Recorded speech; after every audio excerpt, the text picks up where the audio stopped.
tarde, boa noite para os amigos aqui do canal. E hoje nós vamos falar sobre um assunto muito importante. Pô, cara, de novo, cara! Pô, cara! Não aguento, cara! E hoje nós vamos falar sobre a Revolução Industrial. A primeira coisa que a gente tem em mente é o seguinte, que revolução acontece toda vez que há uma mudança brusca nos paradigmas da sociedade. Houve uma mudança brusca, repentina, e que mudou drasticamente a vida na sociedade que era conhecida até então. Então a gente diz que aconteceu uma revolução. Por exemplo, a Revolução Francesa mudou a sociedade francesa no mundo, em um monte de lugar. Revolução, sei lá, cubana, mudou a forma de governo de Cuba, e assim por diante. Então a Revolução Industrial ela vai ter um impacto muito grande na vida da população do planeta inteiro, ok? E ela foi praticamente um conjunto de mudanças que aconteceram na Europa entre os séculos 18 e 19, tá? E a sua principal particularidade foi a substituição do trabalho artesanal pelo assalariado e o uso de máquinas. Esse é o ponto-chave da Revolução Industrial, o uso de máquinas, ok? Até o final do século XVIII, a maioria da população europeia vivia no campo ainda, eram camponeses, e produzia o que consumia, de maneira artesanal. O produtor dominava todo o processo produtivo, ele começava lá fazendo, vamos supor, um sapato, ele colocava a sola do sapato, colocava o couro por cima, batia os pregos, colocava o cadarço, ele dominava todo a processo de produção daquele sapato, ou seja lá o que for, de uma blusa, de uma camisa, de uma carroça. Ele pegava do começo ao fim aquele trabalho e terminava ele, e às vezes até o vendia. Comprar alimento. Alimento. Ué. Apesar de ser predominantemente artesanal, países como a França e a Inglaterra possuíam manufaturas. O que são manufaturas? Mão, faturas. Então eram coisas produzidas à mão. Eram locais lá onde trabalhavam várias pessoas lá e tudo mais, mas tudo era produzido na mão, não tinha máquinas para isso não. E eram como se fossem grandes oficinas, onde diversos artesãos realizavam as tarefas manualmente. Entretanto, eles eram subordinados ao proprietário da manufatura. Você entendeu, velho? Alguns historiadores apontam que o início da Revolução Industrial se deu entre os anos de 1760 e 1780, mas todos são unânimes em dizer que ela começou na Inglaterra. Okay? A Inglaterra é a pioneira na produção industrial, tá? E começou principalmente com a indústria têxtil, tá? Mas que fatores que levaram a Inglaterra a ser a pioneira na Revolução Industrial? É isso que a gente vai ver aqui agora. O que ela tinha de diferente que fez com que ela se tornasse a primeira e lucrou, teve muito dinheiro a partir desse fenômeno? O que causou isso aí? Tudo errado essas perguntas. Nós então podemos ver que a causa desse pioneirismo inglês na Revolução Industrial, na indústria, se ocasionou por diversos fatores, foi uma junção de fatores. Tá? A Inglaterra passou por diversas fases na sua história que colocou a burguesia como classe dominante. Tá? Por exemplo, a gente vai citar alguns acontecimentos políticos que levaram a isso. Por exemplo, a Revolução Gloriosa, em 1688, que depois o rei Jaime II, da dinastia Stuart, Que viadão bonito, hein? e a coroação de Guilherme d'Orange e Maria II da Escócia como rei da Inglaterra. Ok? E a Revolução da Inglaterra foi um grande passo para o fim do poder absolutista, ou seja, o rei mandar sozinho, fazer o que ele quisesse, não tinham leis que controlavam ele, não tinham os três poderes para limitar o seu poder. Tá, ok? Então, na Inglaterra se deu o início do período de uma monarquia constitucional. Tinha o rei, tinha o monarca, mas a Constituição restringia poderes deles ali. Tá, ok? Então era caracterizada pela limitação do poder real. E esse foi um dos acontecimentos considerados básicos para o surgimento da Revolução Industrial, primeiramente na Inglaterra. Outro fator que levou a burguesia inglesa a se fortalecer nesse período foi os atos de navegação de 1651. Era bem isso, os atos de navegação, que foram promulgadas pelo Oliver Cromwell. E o que dizia esses atos de navegação? Ele falava o seguinte, ó, era uma lei que era válida para a Inglaterra e suas colônias e determinava que todas as mercadorias de importação e exportação só deveriam ser transportadas por embarcações inglesas. Então, o que está acontecendo? Você está fortalecendo e endinheirando, está enriquecendo a burguesia inglesa. Bando de burguês, safado! Os atos de navegação, então, tinham como objetivo enfraquecer os concorrentes da Inglaterra, tá? Porque a Inglaterra estava passando por momentos de turbulência, que estavam atrapalhando ela no comércio mundial lá, sobretudo a concorrência com a Holanda. A Holanda tinha várias empresas de navegação famosas, até nos filmes modernos aí, ó, por exemplo, lá o Piratas do Caribe, tem lá a Companhia das Índias Ocidentais, Companhia das Índias Orientais, que eram tudo de posse holandesa. Tá ok? Quem vai falar do holandês voador lá do Bob Esponja? Então os holandeses tinham um grande interesse no comércio marítimo e ajudaram até aqui no Brasil. Eles financiavam a exploração aqui do açúcar aqui no Brasil. A plantação, a produção do açúcar era financiada por comerciantes holandeses que pegavam aqui depois o produto e distribuíam na Europa. Era vantajoso para eles.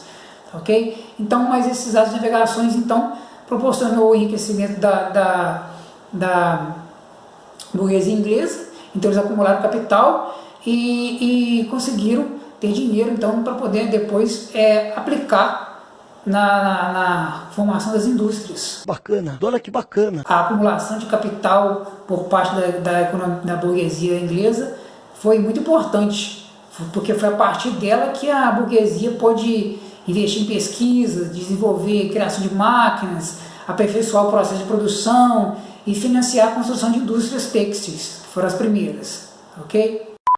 A primeira fase da Revolução Industrial é marcada pelo surgimento da máquina a vapor, sim, a máquina a vapor, e que foi construída em 1698 pelo Thomas Newcomen e foi aperfeiçoada pelo James Watt em 1765, ok?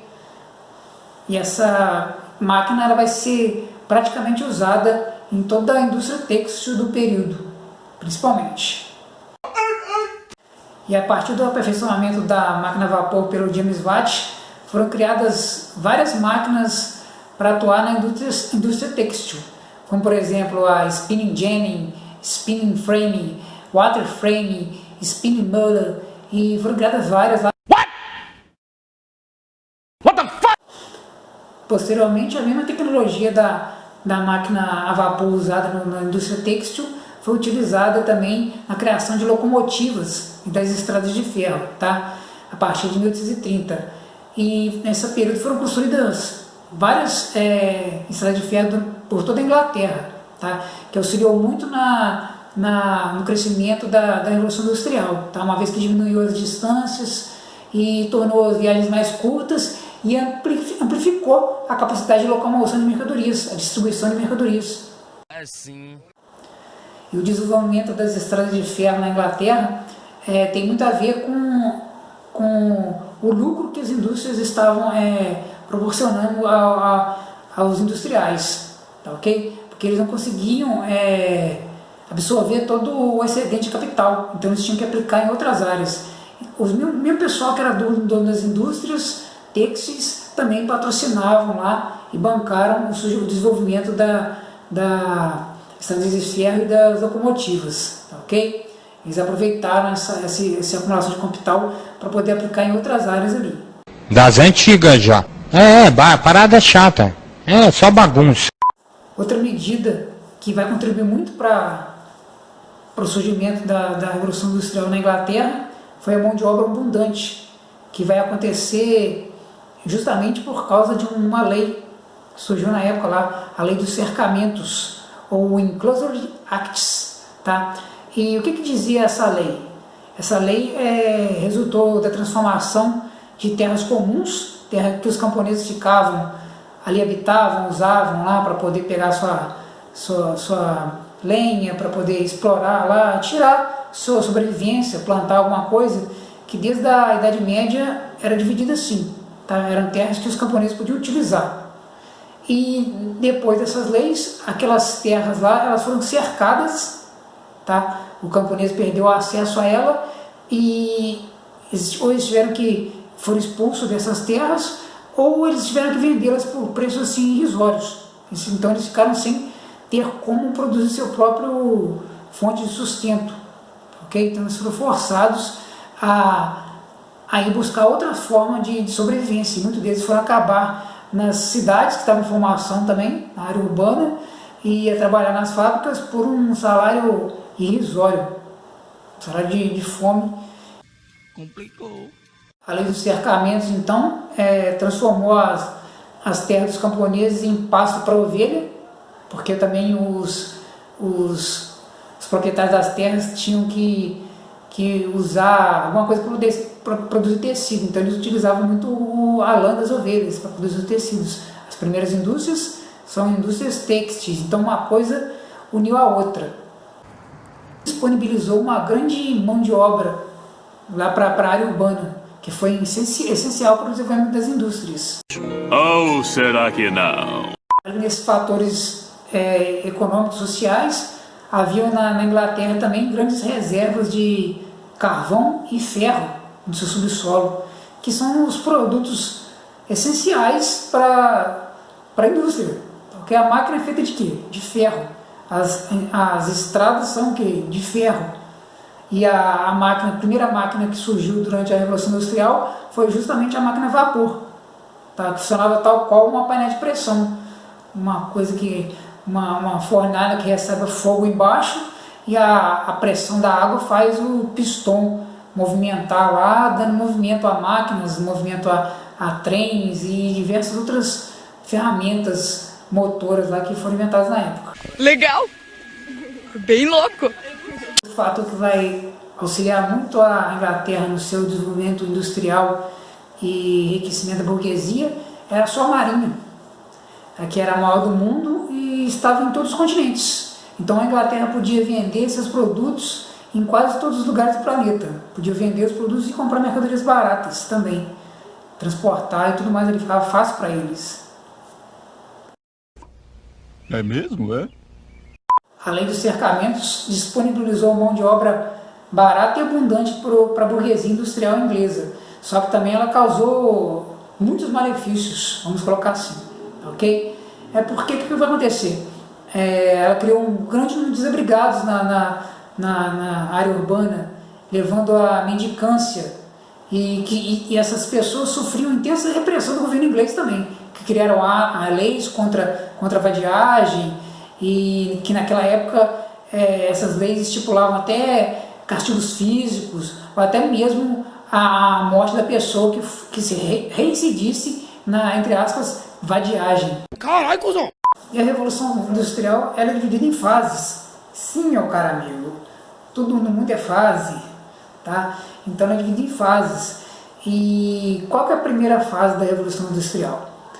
Quais são as características dessa primeira fase da Revolução Industrial? Não tô lembrado, não. Não tá lembrado, não. Não, nunca nem vi. Ela ocorre na Inglaterra, como a gente falou, e ela está situada entre 1760 e 1850, tá, ok? A partir de 1850 já é a segunda Revolução Industrial. Já a segunda fase da Revolução Industrial, ela iniciou-se na segunda metade do século XIX, nos anos 1850, 1870, e termina no início da Segunda Guerra Mundial, tá? E a sua principal característica é o desenvolvimento de uma série de avanços tecnológicos, como a indústria química, a elétrica, petróleo e do aço. Mas não há uma ruptura entre primeira Revolução Industrial e segunda Revolução Industrial. O que há é assim um aperfeiçoamento e um aprimoramento das tecnologias da primeira Revolução Industrial, ok? E a entrada de mais países utilizando as novas tecnologias, como a Bélgica, a França, Estados Unidos, Japão e assim por diante, tá? Nos Estados Unidos, a segunda Revolução Industrial é comumente associada à eletrificação do Nikola Tesla, do Thomas Edison, o George Westinghouse e o gerenciamento do Taylor, tá? Frederick Winslow Taylor. Outros processos que a gente pode notar nessa segunda revolução industrial é que nesse período começam a construção de navios de aço, desenvolvimento do avião, produção em massa de bens de consumo, tá? Enlatamento de comida, refrigeração, mecânica e outras técnicas de preservação e invenção do telefone e do telégrafo, do rádio, tudo acontece nesse período aí. Até o cinema, os irmãos Lumière e tudo mais, então tem grandes avanços significativos nesse período também. Ah, agora eu entendi! Agora eu saquei! A Revolução Industrial trouxe com ela também os conflitos.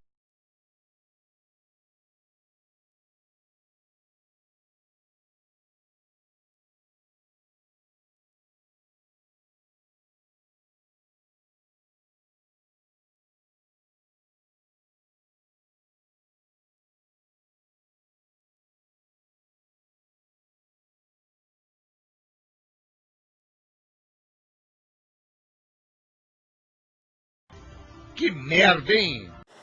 Então esses conflitos sociais vão dar início a uma série de movimentos, ok? Vários movimentos, cada um com as suas características. Nós vamos falar sobre um pouco deles agora, ok? O primeiro que a gente vai falar vai ser do ludismo. Por que esse nome, ludismo? Vem do líder do movimento, Ned Luden, ok?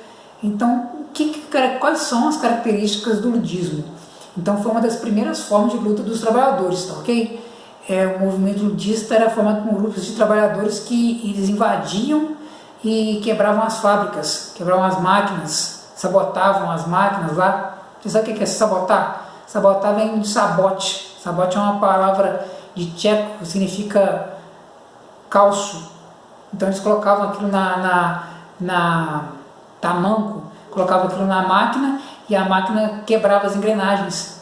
Isso que era o sabotar, colocar um sabote, um calço, um tamanco na máquina para que ela pudesse quebrar suas engrenagens, tá, ok? Porque os trabalhadores achavam que eles tinham aquela vida ruim, aquela vida difícil, ganhavam salários baixos e não tinham mais a possibilidade de ir para o campo, de trabalhar, porque as máquinas tinham tomado seu lugar. Então a solução para eles seria quebrar as máquinas. Então é fácil de você associar ludismo, quebrar máquinas, ok?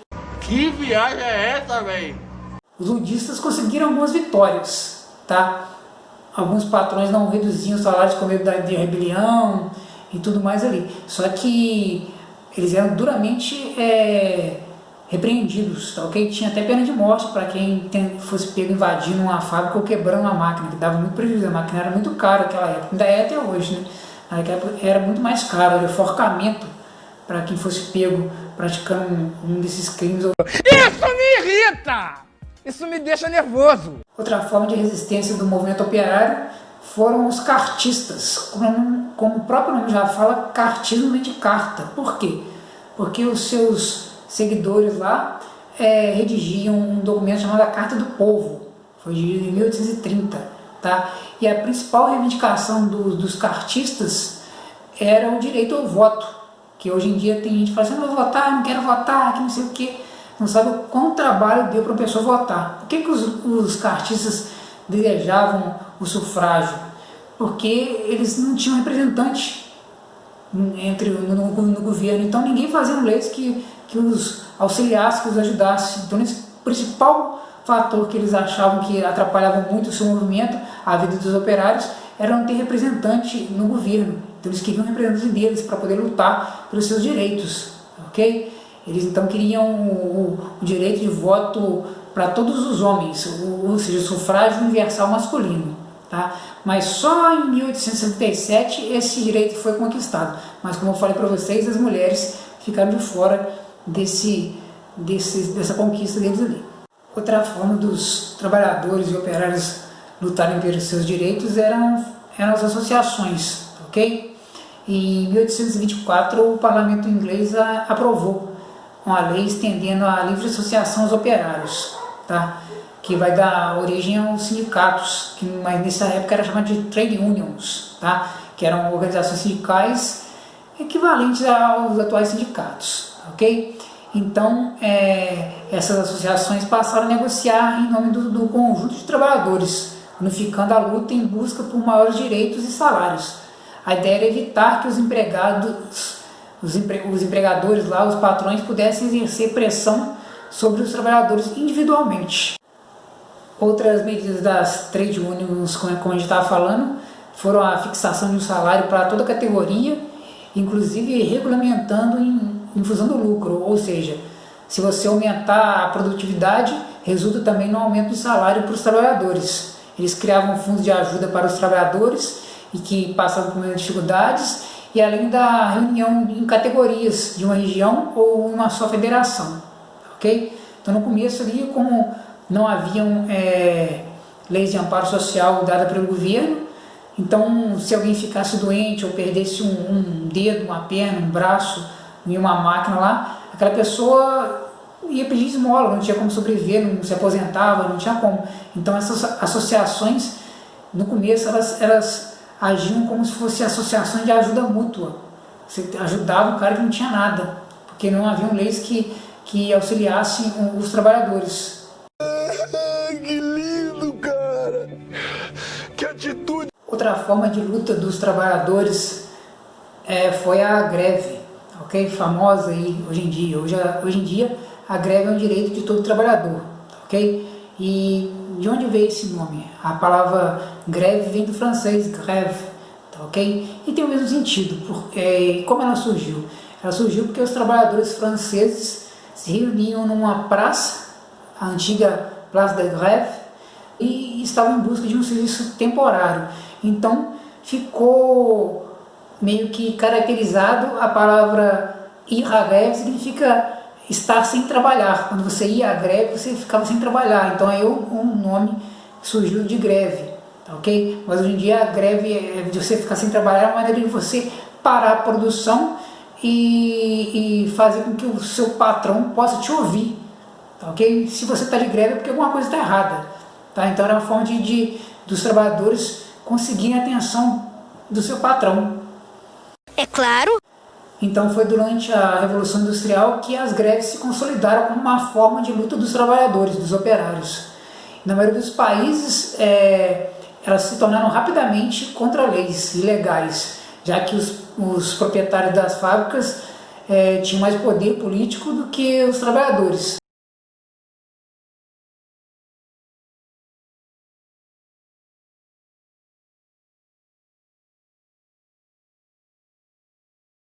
Então as fábricas, durante o início da Revolução Industrial, como é que eram essas fábricas? Nós falamos tanto. Não sei. Não eram boas, as fábricas não eram ambientes adequados para o trabalho. Tinham péssima condição de iluminação e ventilação. Não havia medidas nem equipamentos de segurança para os operários. Muitos se acidentavam e contraíam graves doenças. E o que vai acontecer? A vida média dos trabalhadores, por causa dessa insalubridade, era muito mais baixa que a de hoje em dia, ok?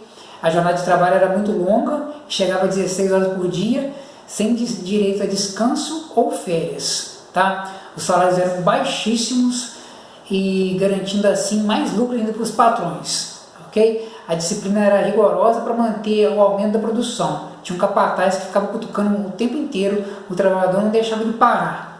Beleza? As mulheres e as crianças trabalhavam da mesma maneira que os homens, mas ganhavam menos. E era muito mais lucrativo contratar as mulheres e as crianças, tá? Porque eles recebiam menos e faziam as mesmas funções que os homens. Meu Deus do céu, Berg! Meu Deus do céu! Como os salários eram muito baixos, o que restava para as famílias era colocar todo mundo para trabalhar. Então, raramente uma criança da família tinha acesso à escola, alguém estudava, todos tinham que trabalhar durante muito tempo. Ali, a maioria das vezes, a sua moradia era perto das fábricas, porque eles não podiam gastar com transporte. Então, ocasionou o surgimento de vários cortiços perto das fábricas, piorando mais a situação ainda das regiões ali, fabris ali. Ixi, Maria.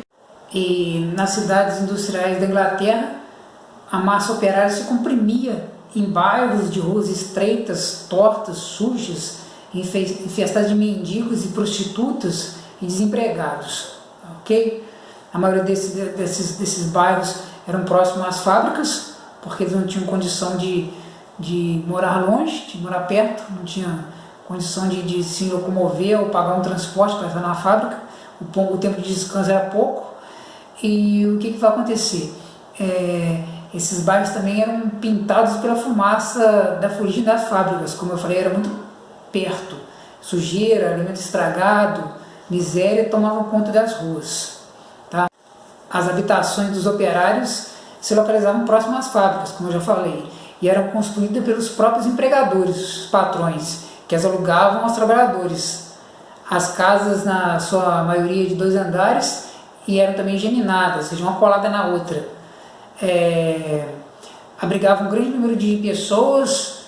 No piso superior localizavam seus quartos. As pessoas se amontoavam lá para dormir. Tá? No andar de baixo ficava a cozinha. Os banheiros eram fossas, pois não tinha rede de esgoto, tá? E ficavam fora da casa e exalavam lá os seus vapores horríveis lá. Serviço de coleta de resíduo, de lixo, só existia em alguns bairros, tá? E os resíduos dessas fossas eram vendidos como esterco para alguns agricultores. Em outros bairros, os resíduos eram jogados na própria rua. O pessoal jogava para lá e...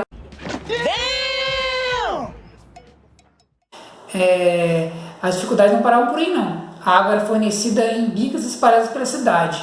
Filas enormes eram formadas para poder recolher lá o precioso líquido, para você tomar banho e tomar sua água lá também. Uma das mudanças mais impactantes que a Revolução Industrial trouxe para a sociedade foi em relação ao tempo. Coisa estranha, né? Em relação ao tempo. Por quê? Porque as fábricas trouxeram uma nova maneira de usar o tempo, o chamado tempo das fábricas. Mas como assim? E eu sei lá, porra. É o tempo do relógio. Porque o que acontecia? Antigamente, antes do surgimento das fábricas, as pessoas não conviviam com o tempo normatizado pelo relógio. As pessoas se orientavam por tempo da natureza, observações naturais, pelo sol, estação do ano e assim por diante. E com o surgimento das fábricas, teve aquela necessidade de controlar a produção, a necessidade de normatizar o horário, aquela coisa ali, o controle social do tempo passou a ser efetivado para regular o trabalhador. Então foi durante a Revolução Industrial que o relógio, um reloginho, nem gosto de usar, foi durante a Revolução Industrial que ele consolidou-se como forma de organizar e regular o tempo. Foi a partir então que surgiu essas expressões que a gente vê hoje em dia muito na nossa sociedade capitalista, né? Que é tempo é dinheiro, tempo é precioso, é preciso ganhar tempo, é sobretudo visando o lucro e a regularização do tempo. O relógio passou a ser o elo então entre o tempo e a sociedade, ok? Hoje em dia você vê que tudo é regulado através do relógio, ok? A vida privada, a vida pública da população que está inserida dentro da sociedade capitalista é regulada pelo relógio. Eu tenho dentista a tal hora, eu tenho que entrar na escola às 7, tenho que sair às 1, eu tenho que ir ao cinema às 8 e assim por diante. Tá bom. Galera, se você gostou do vídeo ou lhe foi útil, curte o vídeo aí, se inscreva no canal, que é para a gente fortalecer o canal e conseguir continuar fazendo o nosso trabalho, tá ok? Valeu, tamo junto! 从你背你心，胸空 fling 空 fling 胸 no， to fly to fling to flazing。